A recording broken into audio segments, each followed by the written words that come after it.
ಏನು ಮಾತಾಡಬೇಕು, ನಮಗೆ ಅವಮಾನ ಆಗ್ತಾಯಿದೆ. ಇಂಡಸ್ಟ್ರಿಲಿ ಇರೋದ್ರಿಂದ ನಮ್ಗೆ ಅವಮಾನ ಆಗ್ತದೆ. ಯಾಕೆ ಸಾಕಷ್ಟು ಫೆಸಿಲಿಟೀಸ್ ಇದೆಲ್ಲ ಇಟ್ಕೊಂಡು ನಾವೇ ತಪ್ಪು ಮಾಡಿದ್ರೆ ಇನ್ನು ಮಾಮೂಲಿ ಜನಕ್ಕೆ ಹೆಂಗೆ ಅನ್ನೋದೊಂದು ಕ್ವಶನ್ ಮಾರ್ಕ್ ರೈಸ್ ಆಗುತ್ತೆ. ಯಾಕಂದರೆ ಇದು ಎಲ್ಲರೂ ಇಡೀ ಫಿಲ್ಮ್ ಇಂಡಸ್ಟ್ರಿ ನಾವೆಲ್ಲರೂ ಯು ಶುಡ್ ಥಿಂಕ್ ಬ್ಯಾಕ್. ಇವಾಗಿನ ನಾವು ಇಂಡಸ್ಟ್ರಿಗೆ ಬಂದು 30 ಇಯರ್ಸ್ ಆಯಿತು. 30 ಇಯರ್ಸಿಂದ ಅವಾಗಿದ್ದಿದ್ದು ಫೆಸಿಲಿಟೀಸಿಗೂ ಇವಾಗಿದ್ದಿದ್ದು ಫೆಸಿಲಿಟೀಸ್ ಸಿಕ್ಕಾಪಟ್ಟೆ ಡಿಫ್ರೆಂಟ್ ಇದೆ. ಸೊ ನಾವು ಇನ್ನೂ ಏನೇನು ಮಾಡ್ಬೋದು ಅನ್ನೋದಕ್ಕೆ ಇದು ಮಾಡ್ಬೋದೇ ಹೊರತು ಇದು ದೊಡ್ಡ ವಿಷಯ ಅಲ್ಲ. ಯಾಕೆ ಮನುಷ್ಯನ ಪ್ರಾಣ ಹೆಚ್ಚು ಹೊರತು ಈ ಥರ ಮಾತಾಡೋ ಸನ್ನಿವೇಶಗಳು ಮಾಡ್ತಾ ಇರ್ತೀವಿ, ಹೋಗ್ತಾ ಇರ್ತೀವಿ. ಬಟ್ ಅದು ಮಾಡಬೇಕಾದ್ರೆ ಇಲ್ಲಿ ಮಾಡೋದು ಸೂಕ್ತನ ಪ್ರಾಪರಾಗಿ ಮಾಡ್ಬೋದಾ ಅನ್ನೋದು ಪ್ರತಿಯೊಬ್ಬರಿಗೂ ಗಮನಕ್ಕೆ ಹೋಗಬೇಕು. ಅದು ಪ್ರೊಡ್ಯೂಸರ್ ಆಗಿರ್ಬೋದು, ಡೈರೆಕ್ಟರ್ ಆಗಿರ್ಬೋದು, ಇಲ್ಲ ಕೋಸ್ಟಾರ್ಗಳಾಗಿರ್ಬೋದು. ಈವನ್ ಕೋಸ್ಟಾರ್ಗಳು ಅಷ್ಟೇ ಮಾಡೋಕ್ಕಾಗಲ್ಲ ಅಂತ ಹೇಳಬೇಕಾಗಿತ್ತು ಅಂತ ನನ್ನ ಭಾವನೆ. ಇಂಥ ಒಂದು ಸೀನ್ ಇತ್ತು, ಜೊತೆಗೆ ಕ್ಲೈಮ್ಯಾಕ್ಸ್ ಇಂಥ ಇಲ್ಲೂ ಕೂಡ ಇಂಥ ಸೀನ್ ಅಂದರೆ ಕಲಾವಿದ ಎಷ್ಟು ಜಾಗೃತವಾಗಿರಬೇಕು ಅಂತ ಹೇಳ್ತಾರೆ. ಐ ಥಿಂಕ್ ಬೇಸಿಕಲಿ ಅದಕ್ಕೆಲ್ಲ ಒಂದು ಅರೇಂಜ್ಮೆಂಟ್ಸ್ ಬೇಕು, ಪ್ರಾಪರ್ ಅರೇಂಜ್ಮೆಂಟ್ಸ್ ಬೇಕು. ನಾವು ಎಲ್ಲಿ ಮಾಡ್ತೀವಿ ಆ ಜಾಗನ ಬಂದ್ಬಿಟ್ಟು ನಾವು ಇಲ್ಲಿ ಮಾಡೋಕ್ಕೆ ಪರ್ಫೆಕ್ಟಾಗಿ ಇದೆಯಾ ಇಲ್ವಾ. ಯಾಕಂದರೆ ನಾವು ಅಲ್ಲಿ ಅದು AK-47 ಮಾಡಿ ಸಮುದ್ರ ಇರೋದು. ಸೊ ಅದಕ್ಕೂ ಇದಕ್ಕೂ ತುಂಬ ಡಿಫ್ರೆನ್ಸ್ ಇದೆ. ನಾವು ಇಲ್ಲಿ ಈ ವಾಟರ್ ಸರಿ ಇಲ್ಲ ಅಂತ ಹೇಳ್ತಾರೆ, ನಮಗೂ ನಾವು ತಿಳ್ಕೊಂಡು ಡ್ಯಾಮ್ಲೇ ಮಾಡಿದ್ದೀವಿ. ಅದು ಆ ಕಡೆ ಸೈಡ್ ವಾಟ್ರಲ್ಲಿ ಮಾಡಿದ್ದೀವಿ, ದಟ್ ಸೈಡ್ ವಾಟರ್ ಇದೆಯಲ್ಲ ಅಲ್ಲಿ ಮಾಡಿದ್ದೀವಿ.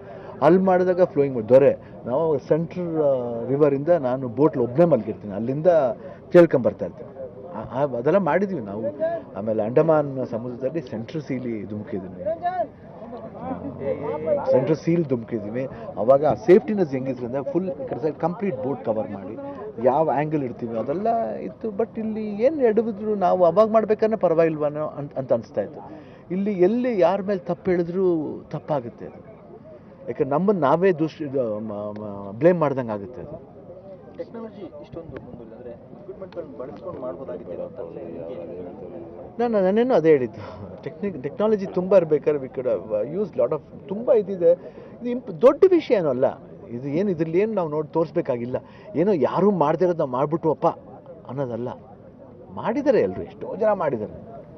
ಬಟ್ ಇಲ್ಲಿ ಮಾಡಬೇಕಾದ್ರೆ ಮಾಡೋರ ಕೈಯಲ್ಲಿ ಅದು ಎಷ್ಟರ ಮಟ್ಟಿಗೆ ಸಾಧ್ಯ ಅನ್ನೋದನ್ನು ನಾವು ಚೆಕ್ ಮಾಡಬೇಕಾದ ನಮ್ಮ ಒಂದು ಮಾರಲ್ ಡ್ಯೂಟಿ ಅದು. ಯಾಕಂದರೆ you should think about everybody's family. ಬರೀ ಏನು ಮೇನ್ ಹೀರೋಸ್ಗಳಿಗೆ ಮಾತ್ರ ಫ್ಯಾಮಿಲಿ ಅಲ್ಲ, ಎಲ್ರಿಗೂ ಫ್ಯಾಮಿಲೀಸ್ಗಳಿದೆ. ಅದು ನಾವು ಯೋಚನೆ ಮಾಡಬೇಕು. ಪ್ರಾಣ ಎಲ್ರಿಗೂ ಒಂದೇ ಅಲ್ವಾ? ಎಲ್ಲರ ಮೈಯಲ್ಲೂ ಹರಿಯೋದು ರಕ್ತ ತಾನೆ. ನಮ್ಮ ಮೈಯಿಂದ ಬಂದರೂ ರಕ್ತನೇ, ಅವ್ರ ಮೈಯಿಂದ ಬಂದರೂ ರಕ್ತನೇ. ಸೊ ರಕ್ತಕ್ಕೆ ವ್ಯಾಲ್ಯೂ ಕೊಡಬೇಕು. ನಾ ರಕ್ತನ ಕೊಟ್ಟವ್ರು ಯಾರು? ನಮ್ಮ ಎತ್ತವರು. ಅವ್ರ ಜವಾಬ್ದಾರಿ ಅವ್ರ ಮುಖ ನಾವು ಹೆಂಗೆ ಏನು ಆನ್ಸರ್ ಮಾಡ್ತೀವಿ ಅವ್ರಿಗೆ? ಇಲ್ಲ ಒಂದು ಇದು ಟೀನೇಜರ್ಸ್ವರೆಗೂ ಫ್ಯಾಮಿಲಿ ನೋಡ್ಕೊತಾ ಇರ್ತಾರೆ. ಅದಾದಮೇಲೆ ಹೆಂಡ್ತಿ ಬರ್ತಾರೆ, ಅವ್ರ ಮಕ್ಕಳಾಗ್ತಾರೆ, ಅವ್ರ ಗತಿ ಏನು ಅದೆಲ್ಲ ನಾವು ಯೋಚನೆ ಮಾಡಬೇಕಲ್ಲ. ಸ್ಮಾಲ್ ಥಿಂಗ್ಸ್ ನಾವು ಯೋಚನೆ ಮಾಡದೆ ಹೋದರೆ ಭಾಳ ಕಷ್ಟದಲ್ಲಿ ಇವತ್ತು ನಾವು ಎಲ್ಲೂ ಯಾರನ್ನೂ ಫೇಸ್ ಮಾಡೋಕ್ಕಾಗ್ತಿಲ್ಲ. ಆ ಲೆವೆಲ್ ಆಗ್ಬಿಟ್ಟಿದೆ. ನಿಮ್ಮದು ಮತ್ತು ಉದಯ್ ಅವ್ರದ್ದು ಬಾಂಧವ್ಯದ ಬಗ್ಗೆ ಉದಯ್ ಜೊತೆಲಿ ಮಾಡಲಿಲ್ಲ ಸಿನಿಮಾನ. ಬಟ್ ಉದಯ್ ನಾನು ಸೈಮಾ ಅವಾರ್ಡ್ಸ್ಲಿ ಸ್ಟಿಲ್ಲ ತೆಗೆಸ್ಕೊಂಡು ಭಾಳ ಚೆನ್ನಾಗಿ ಮಾತಾಡಿ. ನಾವು ತುಂಬ ಸಲ ಮಾಡ್ಬೇಕಾ ಸಿನಿಮಾ ಅಂತಿತ್ತು. ಬಟ್ ಮಾಡೋಕ್ಕಾಗಿಲ್ಲ ಪಾಪ.